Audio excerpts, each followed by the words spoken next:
ఓం శాంతి. జీవితంలో సుఖదుఖాలు, గెలుపు ఓటములు, ఆశలు నిరాశలు సహజం. ఏది శాశ్వతం కాదు. ప్రతి ఒక్కరి జీవితంలో కొన్ని విషయాలు మన నియంత్రణలో ఉండవు. వాటిని మనం మార్చలేం. కాబట్టి వాటిని అలాగే అంగీకరించాలి. మన జీవితంలో ఏదైనా ఒక మార్గం మూసుకుపోతే నిరాశ చెందకుండా మరో మార్గాన్ని వెతుక్కోవాలి. ముందుకు సాగిపోవడానికి ఎప్పుడూ కొత్త అవకాశాలు ఉంటాయి. జీవితంలో ఒక్కోసారి మనం అనుకున్నది జరగనప్పుడు తీవ్రమైన నిరాశ కలుగుతుంది. అలాంటి సమయంలో కుంగిపోకుండా మరో దారి చూసుకోవడం చాలా ముఖ్యం.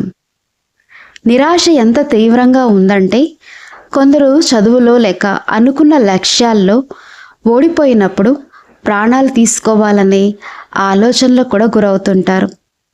ఉదాహరణకు, ఒక అమ్మాయి నీట్ పరీక్షలు 3 సార్లు ప్రయత్నించి మెడికల్ సీట్ సాధించలేకపోయింది. ఆ వైఫల్యాన్ని తట్టుకోలేక ఆమె తీవ్ర నిరాశకు గురై ఇంట్లో వారితో ఇక తాను బతకలేనని, ఆత్మహత్య చేసుకుంటానని చెప్పింది. జీవితంలో ఒక లక్ష్యం దొరకకపోతే వేరే మార్గాలు ఎన్నో ఉంటాయని, కానీ ఆ సమయంలో వచ్చే నిరాశ నుంచి బయటపడడానికే మన ప్రధాన లక్ష్యం కావాలి. ఎందుకంటే ప్రతిదానికి కంగారు పడకూడదు. ఆ అమ్మాయి తన వైఫల్యాన్ని తట్టుకోలేక తీవ్ర నిరాశలో కూరుకుపోయి ఇలా అనడంతో దానివల్ల ఆమె జీవితంలోని సంతోషం, మనశ్శాంతి అన్నీ కోల్పోయి ఆమెని కంటికి రెప్పలా కాపలా పెట్టాల్సిన పరిస్థితులు ఏర్పడ్డాయి. ఆమెకి ఎంతో నచ్చచెప్పడానికి ప్రయత్నించారు. బహుశా డాక్టర్ కావడం ఆమె తలరాతలో లేకపోవచ్చు. దాన్ని ఎవరూ మార్చలేరని చెప్పారు. జీవితంలో ఎన్నో ఇతర రంగాలున్నాయి. వేరే రంగం ఎంచుకుంటే అందులోనూ విజయం సాధించవచ్చు. అయినప్పటికీ ఆమె ఆ నిరాశ నేల చీకటి నుండి ఇంకా బయటకు రాలేకపోయింది. ఆమె ఆ పరిస్థితి నుండి బయటపడడానికి మన యొక్క ఈరోజు లక్ష్యం. ప్రస్తుత కాలంలో యువతలో ఆత్మహత్య చేసుకునే ధోరణి విపరీతంగా పెరిగిపోవడం చాలా ప్రమాదకరమైన విషయం. కష్టాలకు భయపడి ప్రాణాలు విడిచేవారు ఖైర్లు అవుతారని, కాపరులు అవుతారని మనం ప్రాణాలు తీసుకోకూడదు. కానీ చనిపోయిన మనసులను, నిరుత్సాహంలో ఉన్నవారిని బతికించాలి. నిరాశ అనే చీకట్లో కూరుకుపోయి ఉత్సాహం కోల్పోయిన వారిలో మళ్ళీ చైతన్యాన్ని తీసుకురావాలి. జీవితంలో గెలుపు ఓటములు సహజమేనని, ఆటలో ఎప్పుడు ఎవరు గెలవలేరని ఉదాహరణతో మనం అర్థం చేసుకుందాం. గెలుపు ఆనందాన్ని ఇచ్చినట్లే ఓటమి యొక్క చేదు రుచిని కూడా చూడాల్సి ఉంటుంది. అన్నీ చూడాలి. ఒక ఆటలో ఓడిపోయినంత మాత్రాన ఏ ఆటగాడు ఇక ఆట ఆడనని ఓటమిని ఒప్పుకోడు. క్రికెట్ జట్టు ఓడిపోయినప్పుడు కెప్టెన్ లేక మేనేజర్ ఇకపై ఆడమని ఎప్పుడు చెప్పరు. ఓటమి తర్వాత గెలుపు ఖచ్చితంగా ఉంటుంది. దీనికి ఒక తాజా ఉదాహరణ, బంగ్లాదేశ్ జట్టు ఆడుతున్నప్పుడు వరుసగా మ్యాచ్లు ఓడిపోవడంతో ఆ జట్టు కోచ్ తనకు ఫోన్ చేసి మాట్లాడారు. ఆటగాళ్లలో నిరాశను పోగొట్టి తదుపరి మ్యాచ్లు ఎలా గెలవాలో కొన్ని సూత్రాలు చెప్పమని నన్ను అడిగారు అని సూరజ్ అన్నయ్య అంటున్నారు. ఆ సలహాలు పాటించి ఆ జట్టు తదుపరి అన్ని మ్యాచ్ల్లోనూ విజయం సాధించిందని, జీవితంలో మనోధైర్యాన్ని పెంచుకోవడం అత్యంత ఆవశ్యకం. జీవితంలో ఎట్టి పరిస్థితుల్లోనూ ఓటమిని అంగీకరించకూడదు. ఎప్పుడు వెనుకడుగు వేయని వ్యక్తిని ఎవరు ఓడించలేరని తెలిపారు. మనసుతో ఓడిపోయిన వారే నిజానికి ఓడిపోతారు. కాబట్టి మనోధైర్యాన్ని ఎప్పుడు కూడా కోల్పోకూడదు. ప్రతి ఒక్కరి జీవితంలోనూ గెలుపు ఓటములు, సుఖదుఖాలు, ఆశ నిరాశలు, అలాగే నిందలు ప్రశంసలు సర్వసాధారణం. చెప్పడానికి స్వామి వివేకానంద ఉదాహరణ మనం ఇక్కడ చూద్దాం. వివేకానంద అమెరికాలో తన ప్రసంగం ద్వారా ప్రపంచవ్యాప్తంగా పేరు ప్రఖ్యాతులు సంపాదించినప్పుడు భారతదేశంలోని కొందరు వ్యక్తులు ఓర్వలేక ఆయనను వార్తాపత్రికలలో విమర్శించటం ప్రారంభించారు. విమర్శించినప్పటికీ స్వామి వివేకానందను కొందరు విమర్శించినప్పటికీ ఆయన ఎంతో మనోధైర్యం గల వ్యక్తి కావడం వల్ల ఆ విమర్శలు ఆయనను ఏమాత్రం ఆపలేకపోయాయి. చివరికి ఆయనను విమర్శించిన వారే మళ్ళీ ఆయనను ప్రశంసించడం ప్రారంభించారు.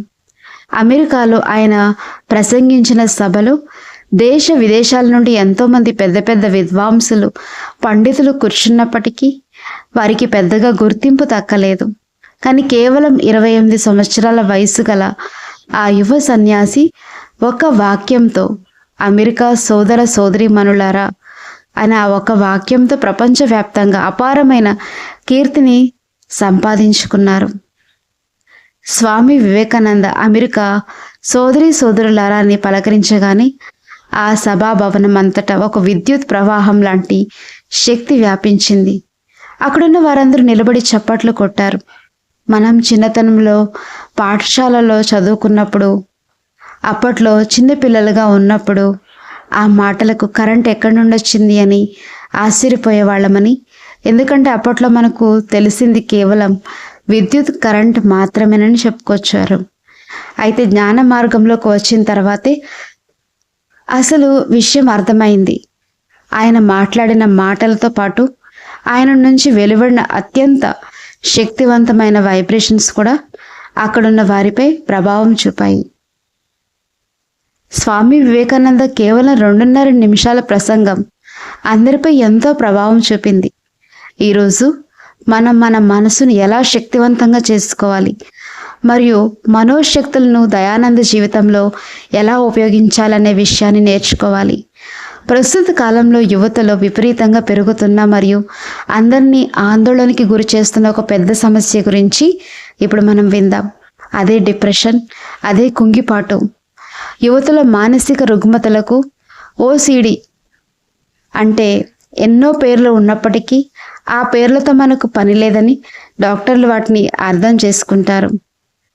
ఎవరైతే ఎక్కువగా ఆలోచిస్తారో, ఓవర్ థింకింగ్, ఎవరి మనసు అయితే చాలా వ్యతిరేక ఆలోచనలతో నిండి ఉంటుందో మరియు మొబైల్ ఫోన్లను ఎక్కువగా దుర్వినియోగం చేస్తారు, యువత అటువంటి వాటి పట్ల చాలా జాగ్రత్తగా ఉండాలి. మానసిక వ్యాధులకు ప్రపంచంలో సరైన వైద్యం లేదు. ఎంతోమంది గత 10 సంవత్సరాలుగా మందులు వాడుతున్నప్పటికీ మళ్ళీ సమస్య పునరావృతమవుతుంది. రాత్రి నిద్ర పట్టడానికి కూడా నిద్ర మాత్రలు వాడే దుస్థితి వస్తుంది. ఒకరి జీవితం జీవితంలాగా ఉండదని, దేనిపైన మనసు నిలవదని చెప్పడానికి ఈరోజే ఒక యువకుడు తనకు ఫోన్ చేసి మాట్లాడిన ఉదాహరణ అన్నే చెప్తున్నారు. మనం మన మనసులోని శక్తులను పెంచుకోవాలి. అయితే పనికిరాని వ్యర్థ ఆలోచనల వల్ల మనోశక్తి క్షీణిస్తుంది. మీ మనసులో ఎటేటో వెళ్ళే వ్యర్థ ఆలోచనలు ఉంటే మీరు చదువుపై ఎప్పటికీ ఏకాగ్రత పెట్టలేరు. విద్యార్థులందరికీ బాగా తెలుసు, ఉపాధ్యాయులు పాఠాలు చెప్తున్నప్పుడు మీ మనసు వేరే ఎక్కడికో పరిగెత్తుతుంది. కాబట్టి ఈ విషయాలన్నిటికీ దూరంగా ఉండాలి. ఎవరైతే తమ భవిష్యత్తును అందంగా తీర్చిదిద్దుకోవాలనుకుంటున్నారో మరియు తమ భవిష్యత్తు కోసం మంచి కలలు కంటున్నారో వారు మొబైల్ ఫోన్లను అతిగా ఉపయోగించడాన్ని తగ్గించుకోవాలి.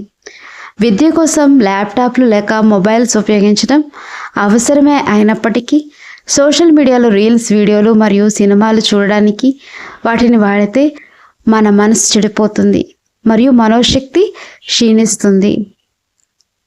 మన వద్ద 2 ప్రధాన శక్తులు ఉన్నాయి. అవే మనసు మరియు బుద్ధి. సాధారణ విద్యలో వీటి గురించి పెద్దగా చర్చించరు, కానీ ఇది చాలా ముఖ్యమైన విషయం. మనసు అనేది ఆలోచనల శక్తి. ఆలోచనలన్నీ మనసులోనే పుడతాయి. శక్తి లేదా బలం అంతా మనసులోనే నివసిస్తుంది. అందుకే దీన్ని మనోబలం అంటారు. ఎవరి మనసులో అయితే శక్తులు ఎక్కువగా ఉంటాయో వారి జీవితంలో అంతగా విజయాలు కూడా ఉంటాయి. ఎన్నో విజయాలు. మనం ఏది ఆలోచిస్తే దాని తాలూకు వైబ్రేషన్స్ మన చుట్టూ వ్యాపిస్తాయి. ఆ ఆలోచనల ద్వారా మన పరిసరాలు మరియు వాతావరణం ప్రతికూల మరియు అలానే పాజిటివ్, బలమైన లేక బలహీనమైన, స్వచ్ఛమైన లేక అశుద్ధమైన శక్తులతో ప్రభావితమవుతాయి. 2వ శక్తి బుద్ధి. బుద్ధి అనేది విజ్ఞాన శక్తి. మీరు చదువుతున్న చదువు అంతా మీ బుద్ధిలో నిక్షిప్తమవుతుంది.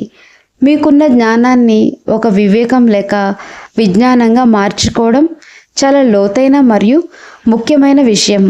అది ఎప్పటికీ మర్చిపోకూడదు.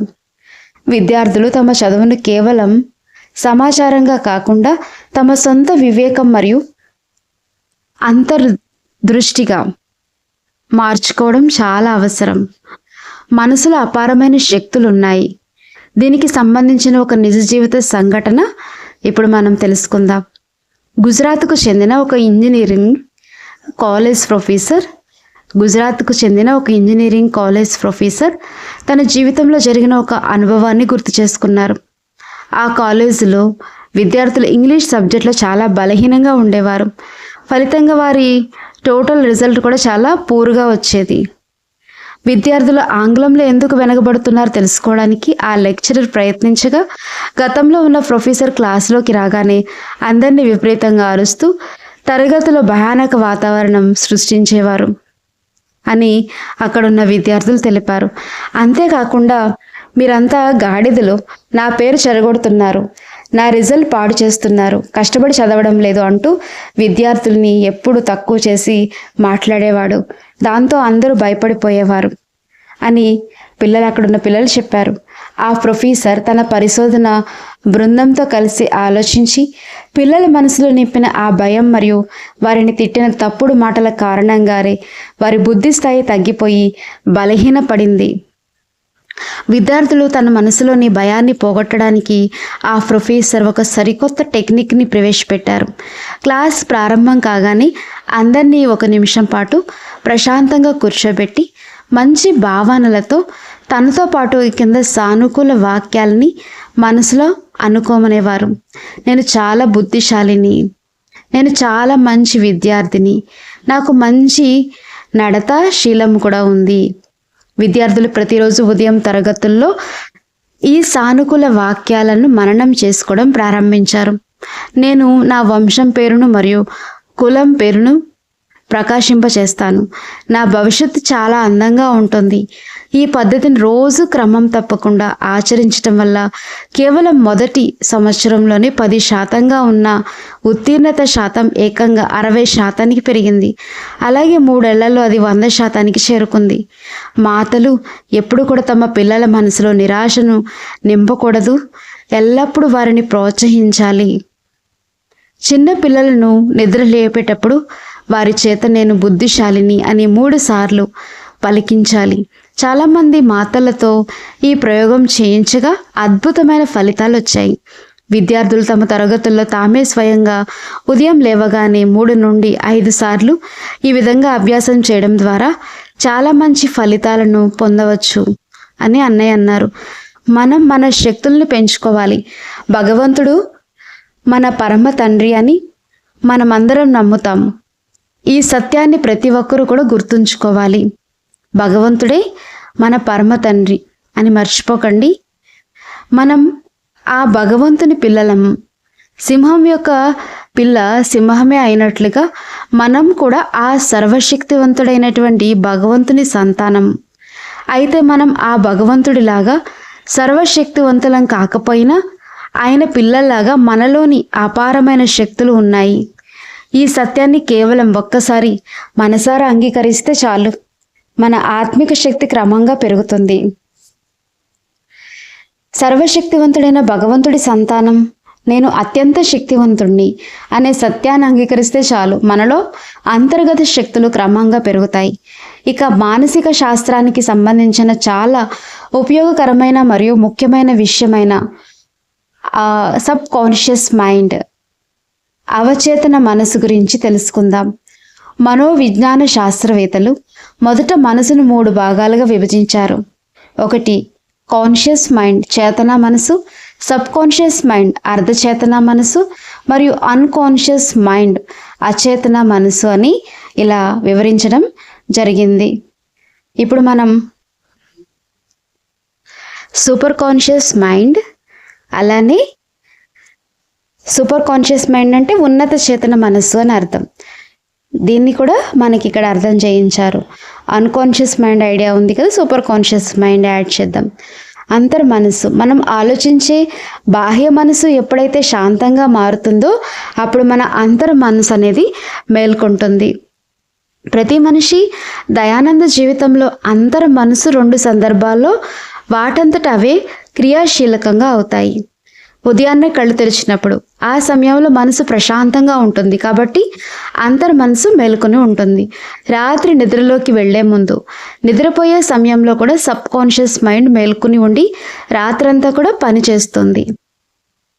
రాత్రిపూట వచ్చే కళలు ఏమిటంటే మనిషి తన సబ్ కాన్షియస్ మైండ్లో నింపుకున్న జ్ఞాపకాలన్నీ రాత్రి సమయంలో యాక్టివ్ అవుతాయి. రాత్రిపూట సబ్ కాన్షియస్ మైండ్ క్రియాశీలకంగా మారుతుంది కాబట్టి మనిషి రకరకాల దృశ్యాలను చూస్తూ ఉంటాడు. ఉదయం లేచిన సమయం మరియు రాత్రి నిద్రపోయే ముందు సమయం మన జీవితానికి అత్యంత విలువైన సమయాలు ఈ 2 కూడా. ఉదయం నిద్రలేచిన వెంటనే మొదటి 10 నిమిషాల పాటు అంతర్ మనసు మేల్కొని ఉంటుంది కాబట్టి ఆ సమయాన్ని సరిగ్గా ఉపయోగించుకోవాలి.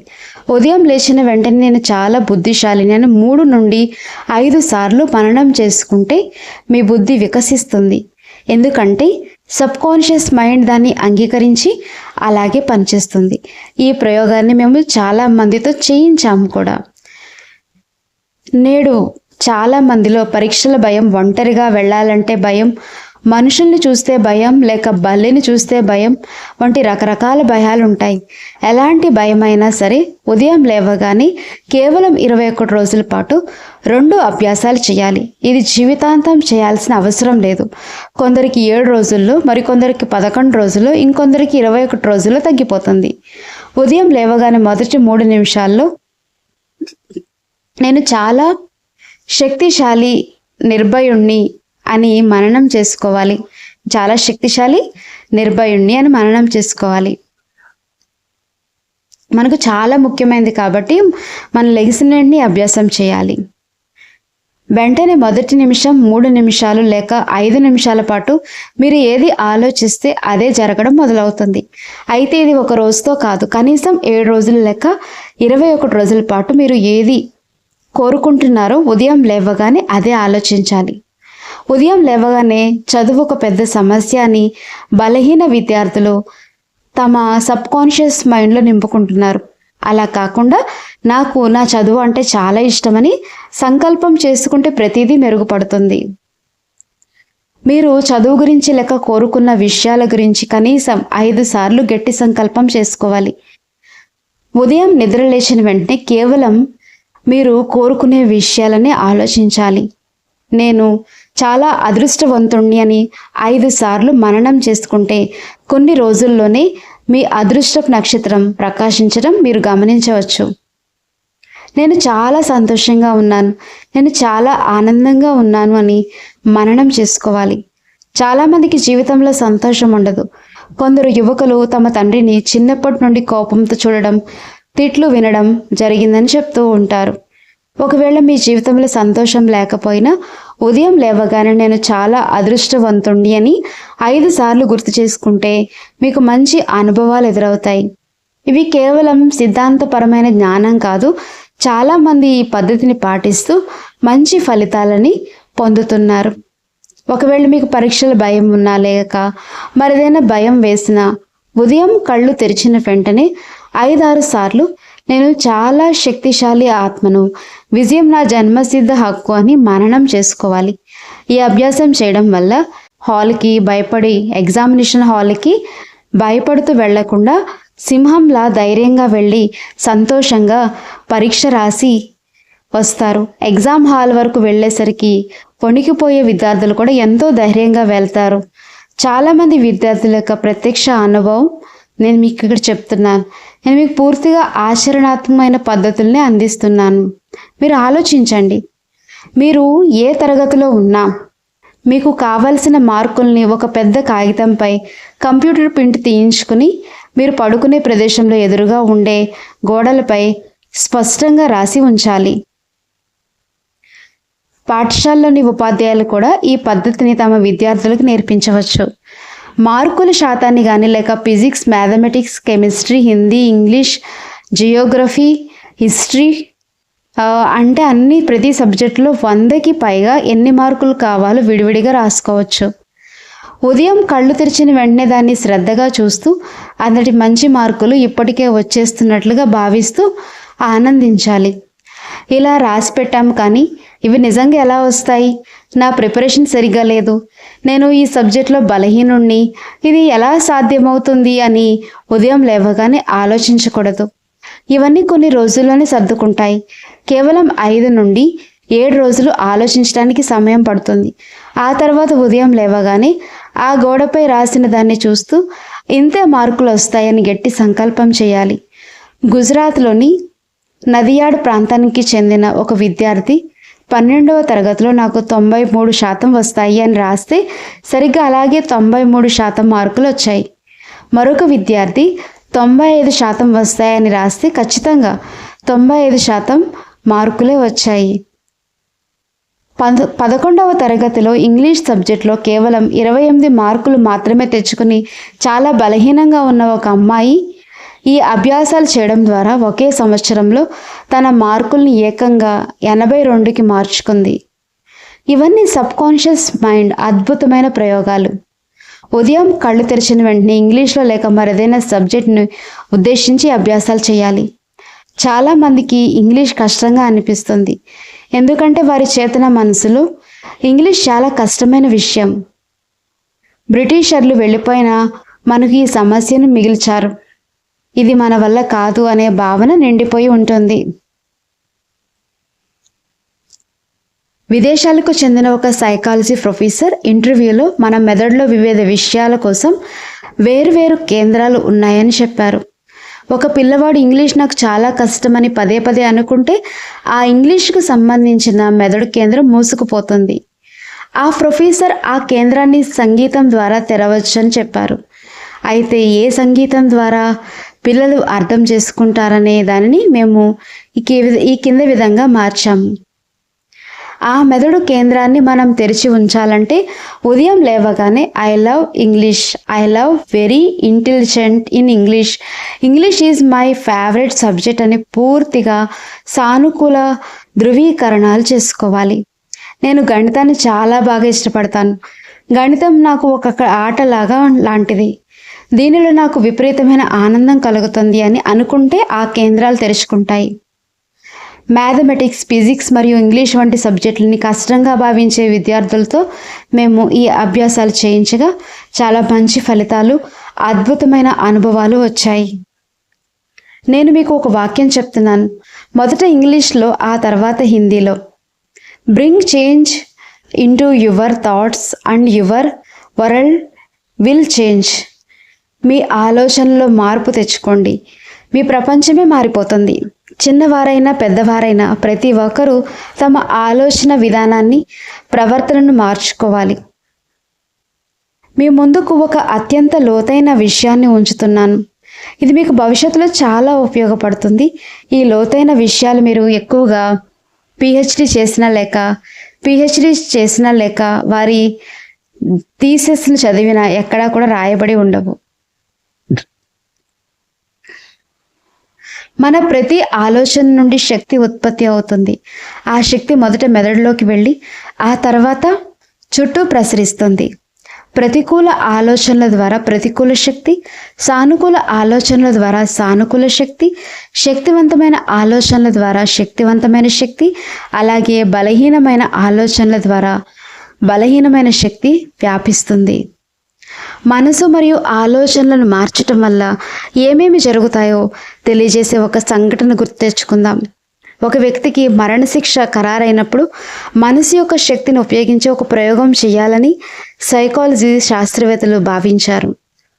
సైకాలజీ శాస్త్రవేత్తలు న్యాయమూర్తులతో మాట్లాడి మరణశిక్ష పడబోయే ఆ వ్యక్తిపై ఒక ప్రయోగం చేయవచ్చా అని అనుభూతి కోరగా న్యాయమూర్తులు ఆ వ్యక్తిని అడగమని చెప్పారు.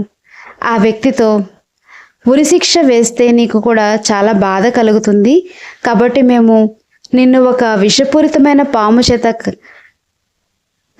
కరిపిస్తామంటే దాన్ని కరిపించేలాగా చేస్తాము, చంపేస్తామని చెప్పారు. ఆ వ్యక్తి ఎలాగో చావాల్సిందే కదా అని అంగీకరించాడు. అప్పుడు శాస్త్రవేత్తలు వచ్చి, ఇదిగో ఈ తొట్టిలో విషపూరితమైన పాము ఉంది, దాన్ని బయటకు తీసాము, అది నీ వైపు వస్తుంది, ఇప్పుడు అది నిన్ను కరిచింది అంటూ వ్యాఖ్యానం చెప్పారు. శాస్త్రవేత్తలు ఆ వ్యక్తికి పాము కుట్టినట్లు చెప్పి కేవలం 2 సేఫ్టీ పిన్లతో గుచ్చారు. అక్కడ నిజంగా ఎలాంటి పాము లేదు. అయినప్పటికీ కొన్ని సెకన్లలోనే ఆ వ్యక్తి మరణించాడు. ఆ తర్వాత పోస్ట్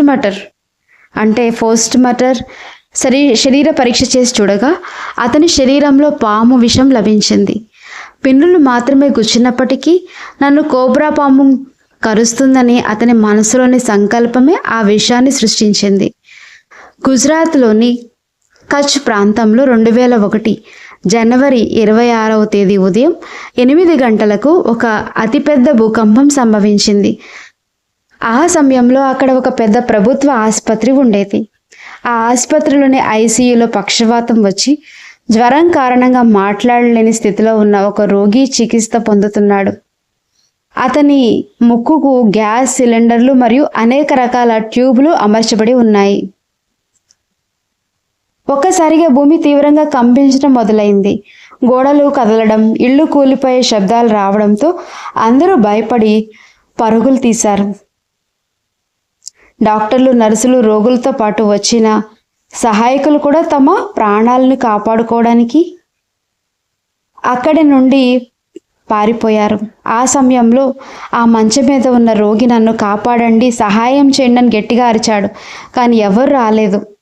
ఆ తర్వాత ఆ రోగి ఏం చేశాడంటే తన ముక్కుకు తగిలించి ఉన్నటువంటి ట్యూబ్లు మరియు గ్యాస్ సిలిండర్లను బలవంతంగా లాగి తీసేసి మంచం దిగి ప్రాణాలు కాపాడుకోవడానికి స్వయంగా పరిగెత్తుకుంటూ వెళ్ళిపోయాడు. సాధారణంగా నడవలేని వ్యక్తి బాత్రూంకి వెళ్ళాలన్న నలుగురు సహాయం అవసరమైన ఆ వ్యక్తి ప్రాణం కాపాడుకోవడం కోసం అలా పరిగెత్తడం వార్తాపత్రికల్లో కూడా ప్రచురితమైంది. ఇది మనసు యొక్క గొప్ప శక్తికి నిదర్శనం.